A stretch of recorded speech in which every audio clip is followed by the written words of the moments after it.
to me, goalies will determine who wins. It often comes down to that, and I think that could be potentially a weak link for them. They have everything else they need.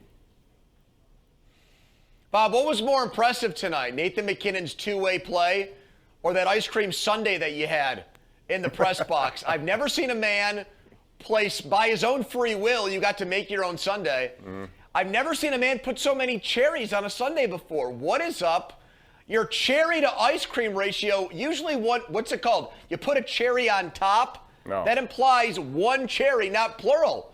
You had a whole bowl full of cherries in that ice cream. That was wild. I've never seen that before. A maraschino man. I love cherries. And I do this because my granddaughter, Ellie, loves cherries. So now I've become habit for me. I go in, I put more cherries than I do chocolate sauce. I shouldn't have eaten that, though. To be honest, if it wasn't there, I would not go after it. I wouldn't pursue it.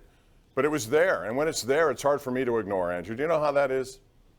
Well, it's ripe for the taking, and that's what I think you're saying with the Avalanche, that this should be their year, given some of the up and down the lineup. Guys are coming into their own in their late 20s and whatnot, and you knock on the door enough times, you're bound to get in, you'd think. Let me just say this about the Penguins. I get that there's a lot of discouraging sentiment out there in terms of the way they have stacked up against the upper echelon teams over the last month. They've lost 2 to New York. Now, they got to play them on Thursday. We'll see what happens there.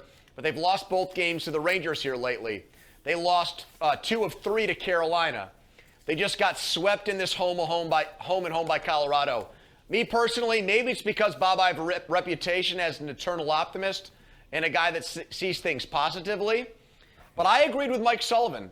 I know the final score did not back it up tonight. But overall, I feel like the Penguins are good enough to compete with these teams. I don't see a big gulf in talent or ability between the Penguins and the Avalanche and the Hurricanes and the Rangers. And I still give them a chance against any of those teams in a best-of-7 series. I'm still very bullish on this team, Bob. I am too. I'm not going to change. I thought they played well Saturday. I thought there were times tonight. But again, Colorado was just in control, second period especially on. But you mentioned that stretch. You had 2 losses to the Rangers. You have 2 losses to Colorado. You have a split with Carolina. You have a loss to Florida. And the best game, I thought, was when they beat Tampa 5-1. That was their best game of the year, and that's a team that really has struggled lately. They lost to Toronto last night. Anyway, 3 wins, 6 losses against upper echelon teams. Results do matter in the playoffs. They can't afford that. We got to take a break, Andrew. We'll be back. We got more to talk about. Tiger Woods says he's in. What do you think about that?